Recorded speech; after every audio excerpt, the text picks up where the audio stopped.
take it away. All right. Well, it's here, finally here. This is a week we all look forward to.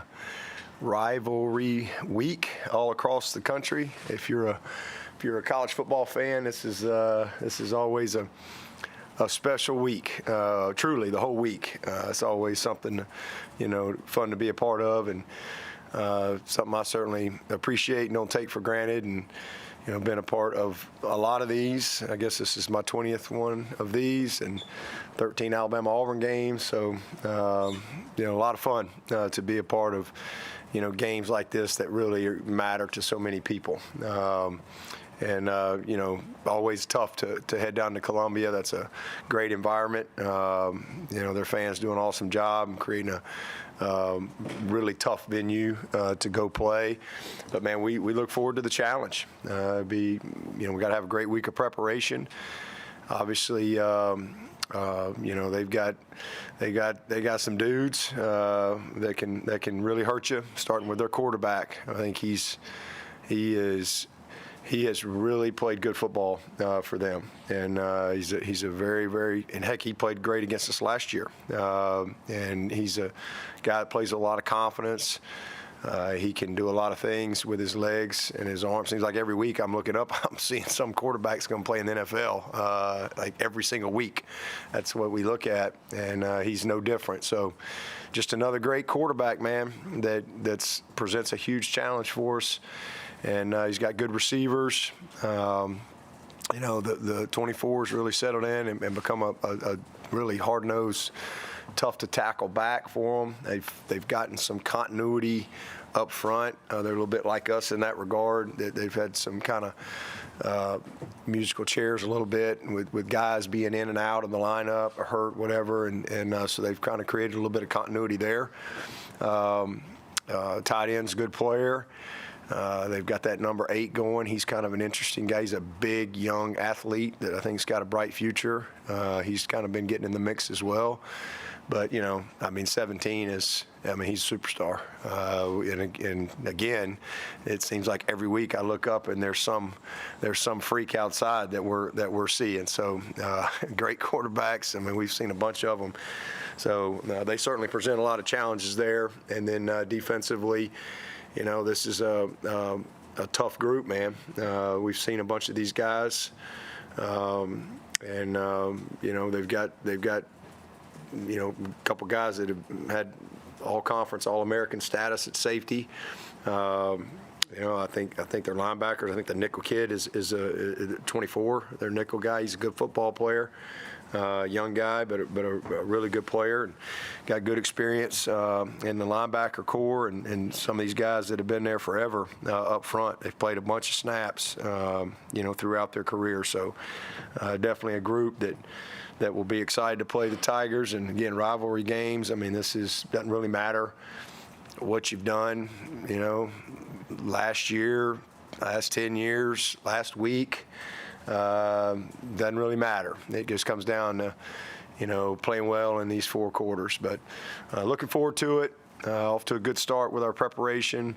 And obviously this is a different week from a preparation standpoint. It is Thanksgiving. We certainly, try to take time to make sure that we celebrate that, and give these guys some time with their families and things. But hope y'all all have a great Thanksgiving as well. And we, regardless of what happens on the scoreboard Saturday night, whether you're a Tiger or a Gamecock, we got a lot to be thankful for, all of us, that we have the privilege to be able to just, go participate in a game like this. There's certainly a lot of things going on in our world, and we can't ever lose sight of how fortunate and how blessed we are to be able to have pause, if you will, and celebrate a game, and compete. And it's important for this state. So excited to be a part of it. Look forward to heading down there on Friday and seeing if we can play our best game. Coach, I expect your birthday was probably pretty good yesterday, coming off 3 big wins.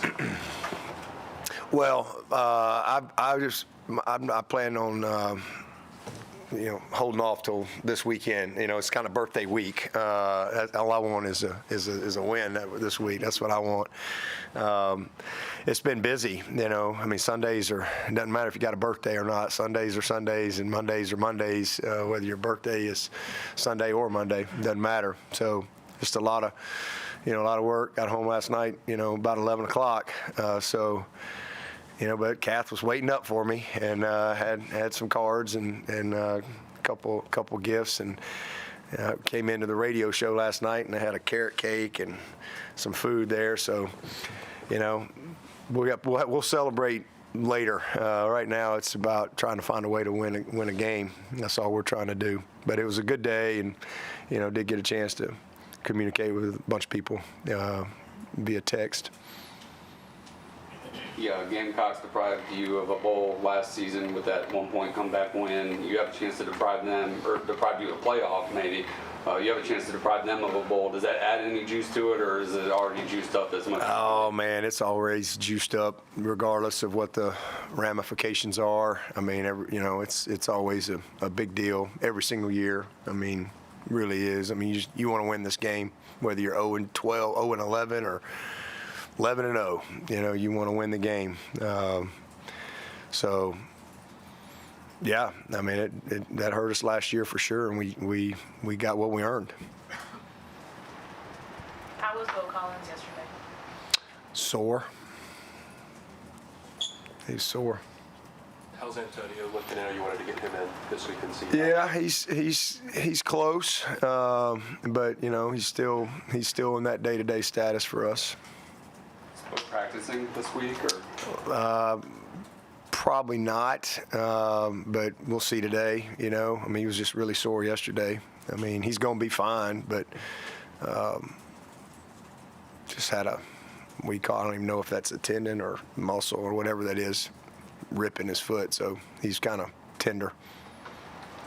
Stellato, okay. Yeah.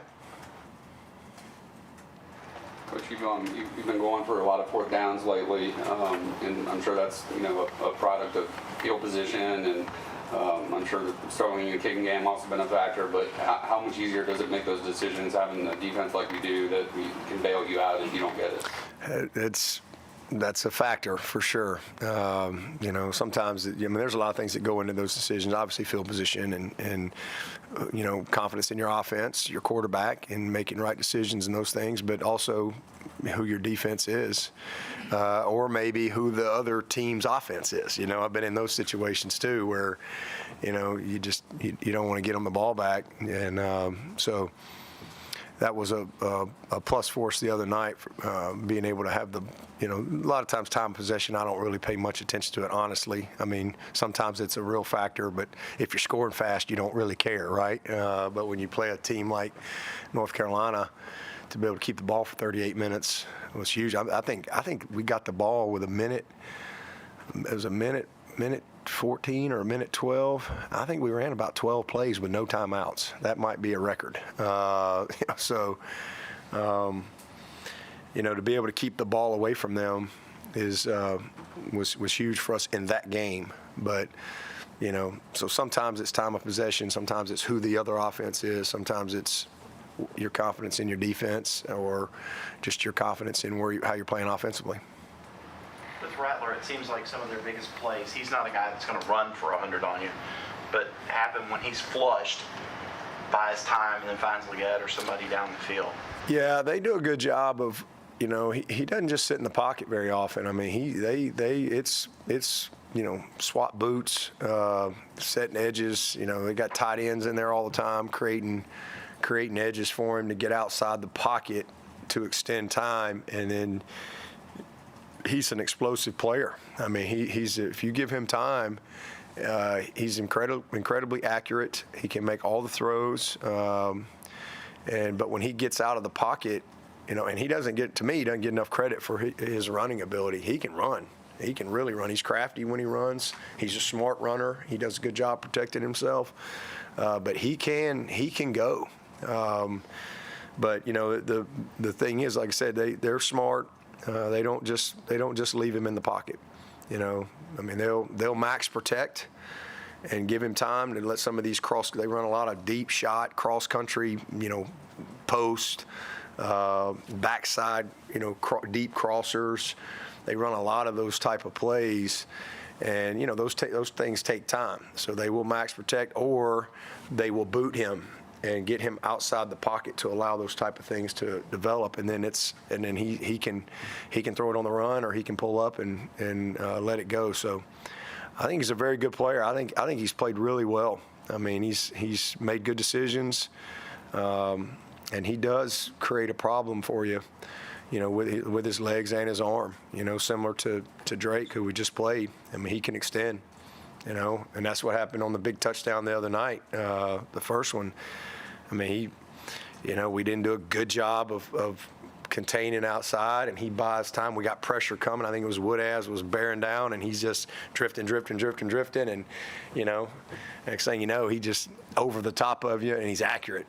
And I think Rattler's a lot like that. Do you remember your evaluation of Xavier Leggett when he was at Mullins, and just how he has developed in his time and to reach the level he's reached? Yeah, I don't remember specific evaluation at the time, him coming out of high school, but I think he's he's developed incredibly well. I think he's going to be a big time pro, and and he's a great reminder to everybody that this is a developmental game. I mean, that's just the way it is. Everybody wants, and that's what I hate about this world we operate in now, in the world of college athletics. You should not be that way, but with the way the intensity of recruiting, and everybody's just, knows everything, and it talks about everything and evaluates and scrutinizes everything. If kids aren't great players as freshmen, it's like they stink. And it's such a bad mindset. I mean, it really is. I mean, there's very few quarterbacks. I mean, that's the same thing like at the quarterback position. If a guy doesn't play as a freshman, it's like, there's not many Trevor Lawrences or Deshaun's on the planet. There's just not. If you look at the 32, and if you looked at the 64 NFL quarterbacks, whoever the first and second guys are, I guarantee you very few of them started as freshmen in college. Very few. In fact, the guy for the Raiders was a walk-on at Purdue, I think. He was a walk-on. Now he's starting for the Raiders. This is a developmental game, especially, in football. It's not just skill, like some of these other sports. Not that those sports aren't developmental, they are. But it's so much more than skill in football. It's the physical development and the technical fundamental aspects that go along with it, and just the knowledge of the game. It's really hard. And, when you guys like Deshaun and Trevor, Sammy Watkins, they screw it up for everybody else, right? Those guys are, they're cyborgs. That's just not the norm. Look at Rattler, right? This kid is playing at an incredibly high level of football, and they want to get rid of him. He's a terrible player, and you look around the country, just look around. Bo Nix, he might win the Heisman. And man, they couldn't fire him quick enough down there at Auburn, right? Kids got to get better.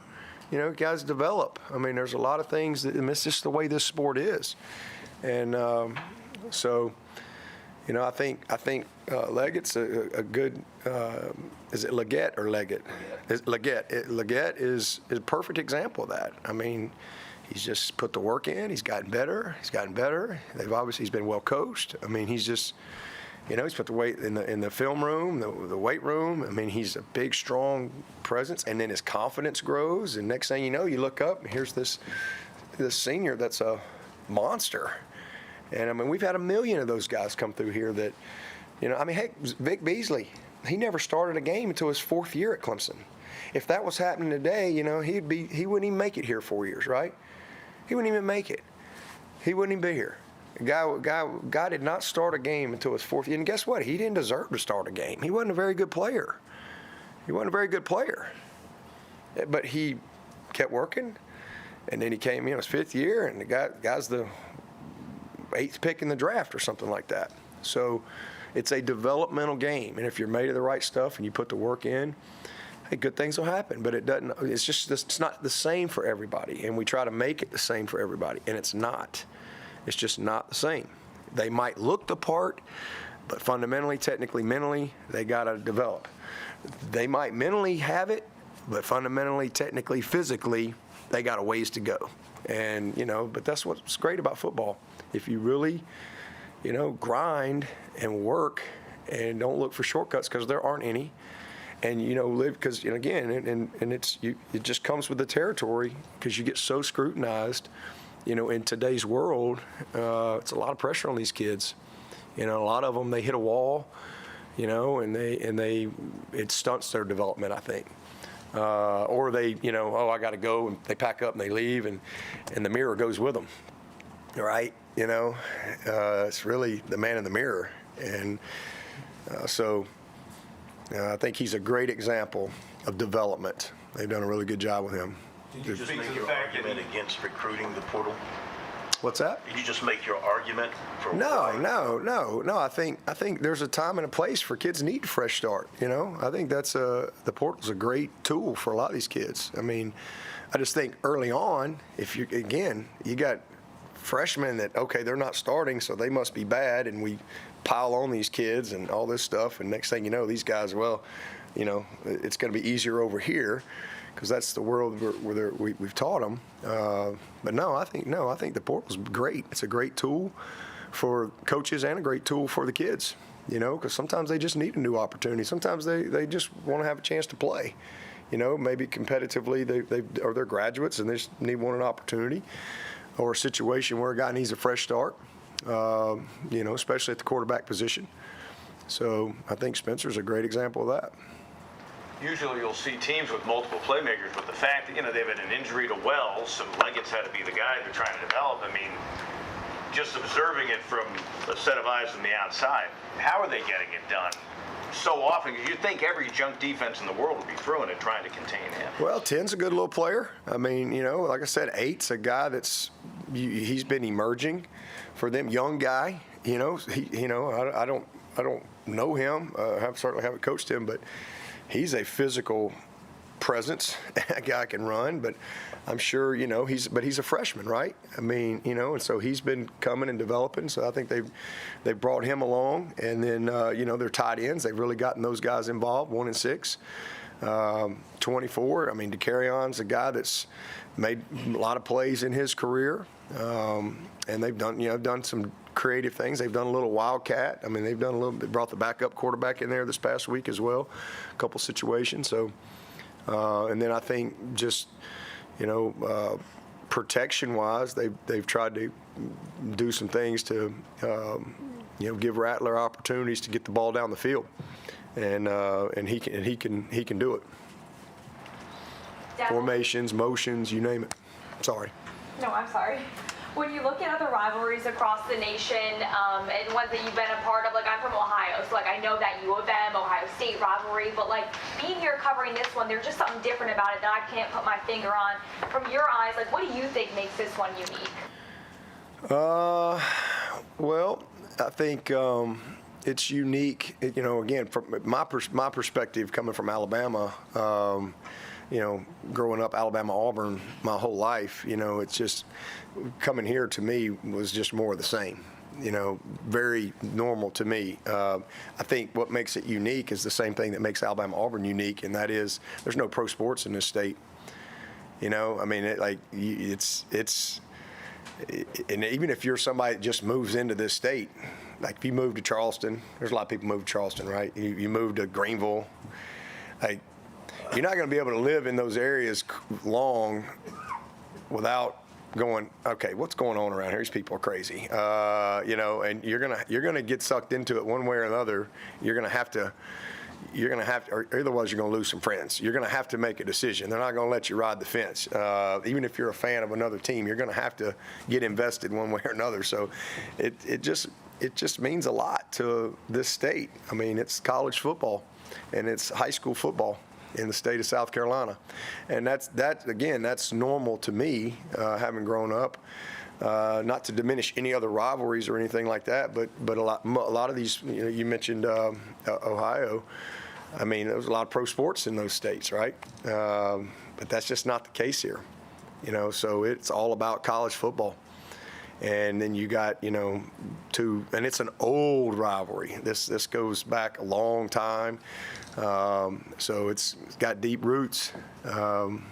Just like Alabama Auburn. I mean, again, it's very similar to me. When I first, I've told this story many times. When I first came to Clemson, I didn't really know what to expect. Certainly, I'd never lived anywhere. My whole life, 33 years, I lived in Alabama, and we moved up here. And I remember going out on the road that first spring, and I was excited to get out. I had the PD area, and so down there in Horry County and Florence, and Cheraw, and all up Highway 9, and Lamar, and Chesterfield, and McBee, and Sumter, all of that area, Loris, and Lakeview, where there was no lake, and Lake City, where there was no lake. I remember thinking, this is going to be great. I'm going to Lake City. Well, there was no lake. I'm like, I can't wait to go to Lakeview. There was no lake. But, going to all these areas in my PD area, and it was crazy because, people don't know who you are. They don't know you. They don't know you from Adam. They have no idea, but they judge you instantly. When you walk in the school and you got on the logo, they hate you. That's just the way it is. So all I can tell you is that's probably what makes it different. It's just really personal in this state, and vice versa. You walk in, it's a Clemson person, you're the best friend they've ever met in their life, and even though they just met you, so it's a rivalry. How much of getting pressure on Rattler starts with winning first down, stopping the run, and creating the situations where you can rush? I mean, we say all the time, you got to earn the right to rush the passer by stopping the run, and they're not going to give up on the run. They're gonna try to get something going in the run game for sure. Create some play actions. Again, all their boots and swap boots that come that create big plays for them. So it starts there. I mean, and containing him in the pocket, trying to not let him extend the plays. So we've got to win. We got to be able to, affect him. If he's a comfortable guy back there, you're in for a long day. He's a good player.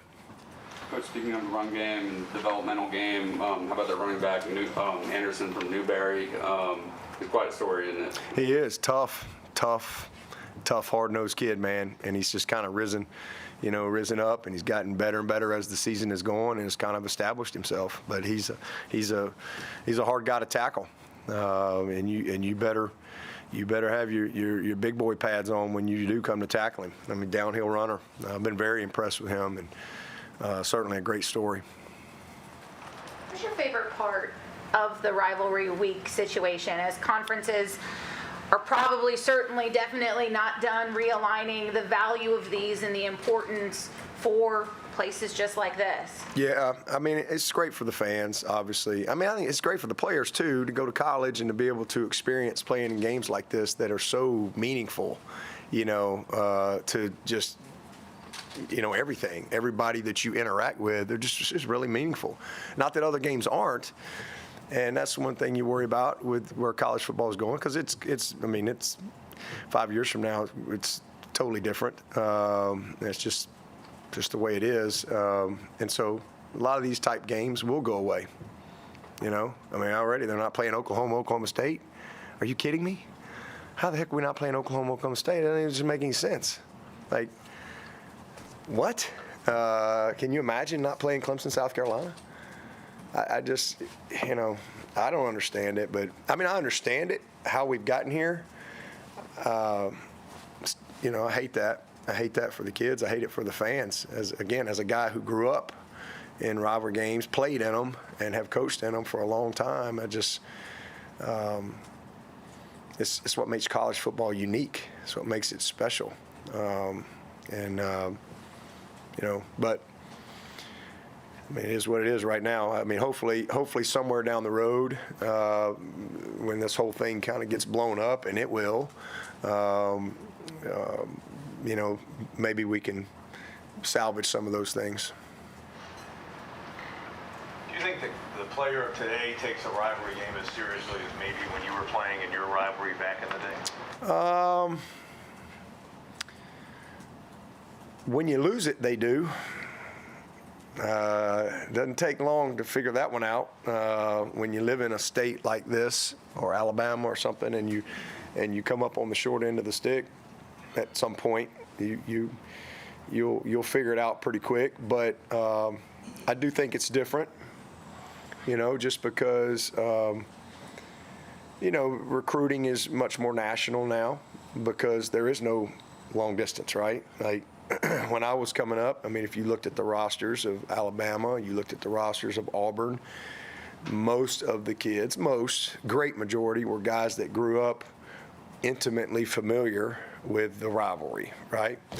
And that was probably the case for Clemson, South Carolina as well. If you go back to the 70s and 80s and maybe the 90s, Tim, you could probably, and it was probably South Carolina kids, Georgia, North Carolina, some Florida guys, and then you maybe have a guy here or there. But most of the kids probably grew up very familiar with that. But today's world where, I mean, you can, you can FaceTime to somebody in Hawaii, like right now in 30 seconds. It's changed that. And there's so much exposure. You can visit Clemson without coming to Clemson, right? I mean, we couldn't even fathom those type of things back in the 80s.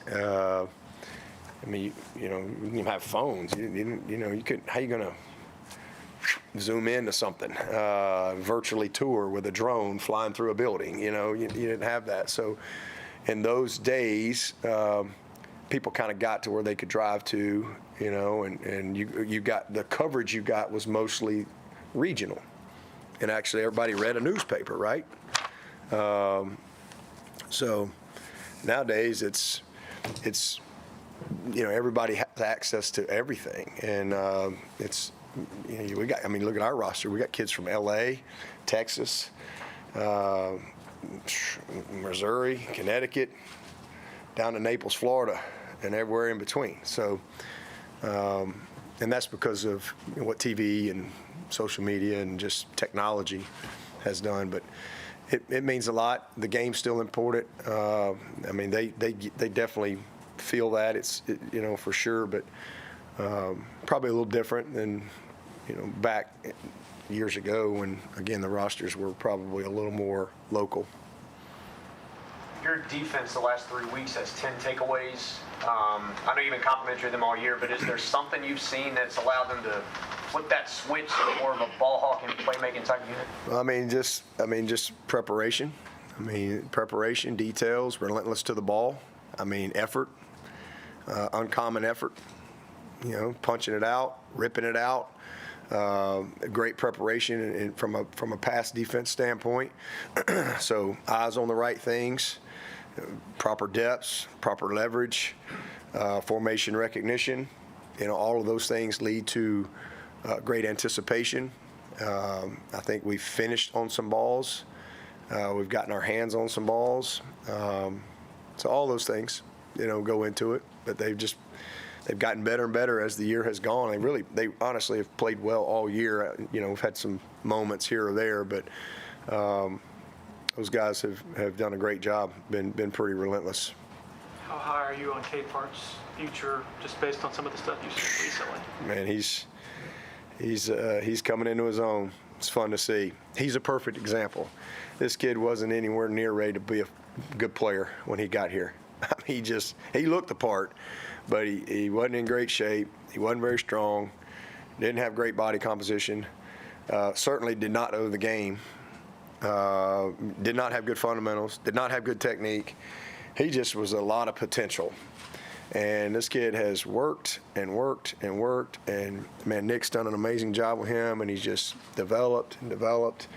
And you look up and you go, wow, he is a monster.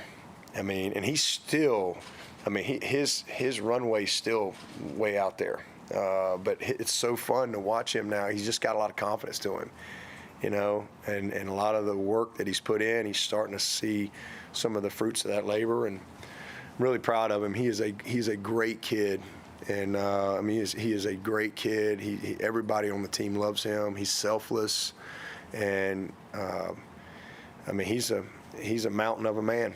I mean he's like get a difference, like him and Dexter Lawrence. Like he's got Dexter type ability, but he didn't show up here like Dexter, and that's okay.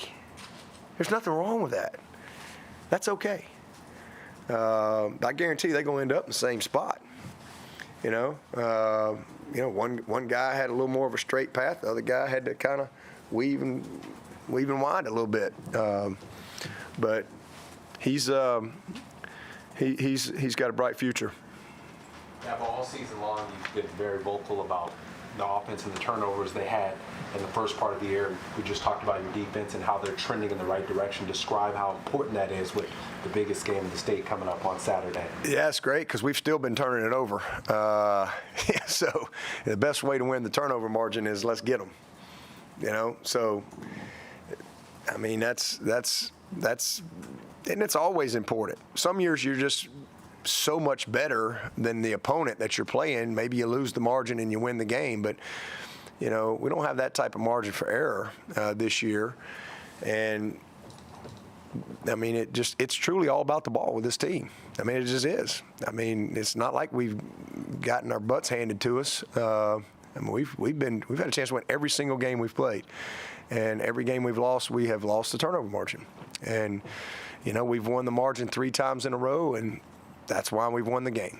You know, they've continued. It's not that there's not other things and stuff. There always is, but the way they've competed all year has been incredibly consistent. I'm really proud of that, and that's what's been frustrating about the year as you go through it, because you know, as a football guy, you really recognize so many great things that are going on, but it's just it's hard to overcome.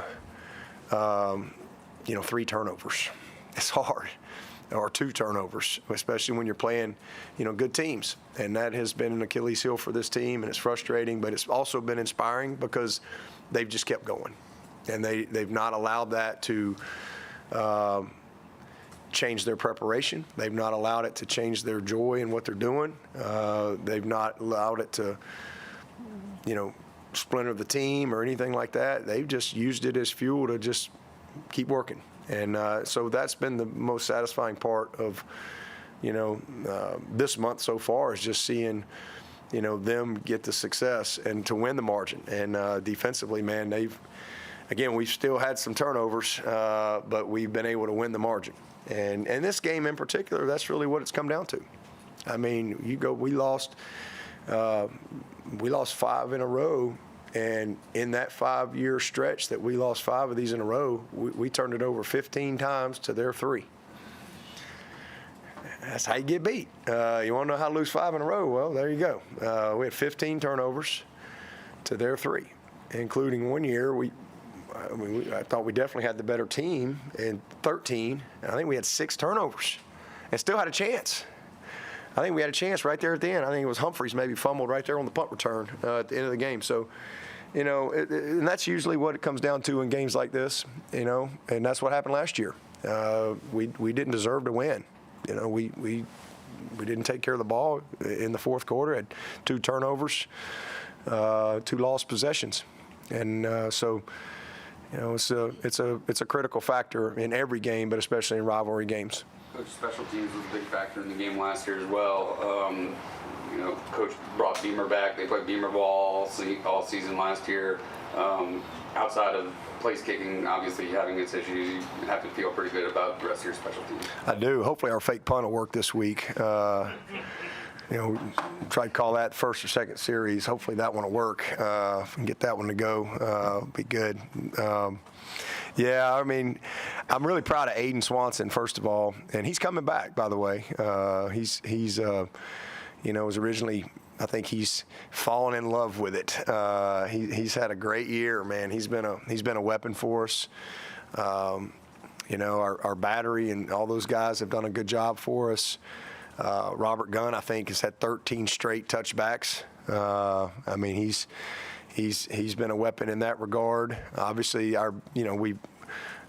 we've struggled in field goal, especially how we started. It's kind of hard to recover, but that's an area we've got to address in the spring for sure. We've got to get better there, but our coverage has been really good. I mean, we've had good protection. Really, I've been pleased with what we've been able to do there, coverage-wise, punt and kickoff coverage. We've been able to, pop a few little returns here or there. I'm disappointed. We've had a couple penalties the past couple weeks that have negated a couple plays for us, but we've done a nice job. And but South Carolina does a great job as well, and that'll be a key part of this game. When you think about special teams, your job is to score and set up a score and win field position, right? So, big part. Is Gunn still struggling in practice with field goal? He's about 60%, since we've been tracking it. So that's about what he's at, on about 80-something kicks. Donald Trump is going to attend this weekend's game. Has been confirmed. Any reaction to that? I don't care who comes to the game. I just care about who's playing in the game. So unless Shane's going to put him in and throw him a halfback pass or something, I ain't worried about who's at the game. I just want to win it and focus on who's playing. Dabo, to say people are passionate about this game outside of the programs is a bit of an understatement. In all of your years that you've been a part of this rivalry, what's the most interesting interaction you've had? Say that one more time. The most interesting interaction you've had a part of this rivalry in your years of coaching? With like a fan? Any interaction? I mean, probably Steve Spurrier. That'd probably be my most interesting interactions. I obviously knew Coach Spurrier. My playing days at Alabama, and then coaching all those years at Alabama. I guess the last time I saw Coach Spurrier was 1999. We beat him in the SEC championship. He won't like being reminded or me mentioning that, but we did. Beat him twice that year, actually. Beat him in the swamp in overtime. AC Carter went up on a nice little play in the end zone, and then we handed it to him pretty good in the SEC championship game that year, '99. And then we got fired the next year, so I didn't see him for a while. And then I come to Clemson, and I'm just kind of minding my own business, doing my job. And then you look up, and here he comes to South Carolina. So, and then I become the head coach. And so I would definitely have to say my most interesting interactions came with the old ball coach, who is a great friend and a guy I really, really got a lot of respect for. And in fact, I'll see him here in a couple weeks. We'll always go to the Hall of Fame. I always enjoy seeing them out there. And that was good. And then probably another great interaction was he invited me to his Hall of Fame party. That was interesting. That was really interesting. And not only did he invite me, he like singled me out from his. Might have had a cocktail or two, but he singled me out from the stage, and so because there was Duke people there, a bunch of Gators, and then obviously a bunch of Gamecocks. So that was an interesting evening, but I had fun. So that'd probably be I've had a lot of them. I've met a lot of people. I've had some crazy calls, after we lose a game. I don't know how people get my number. I've had some.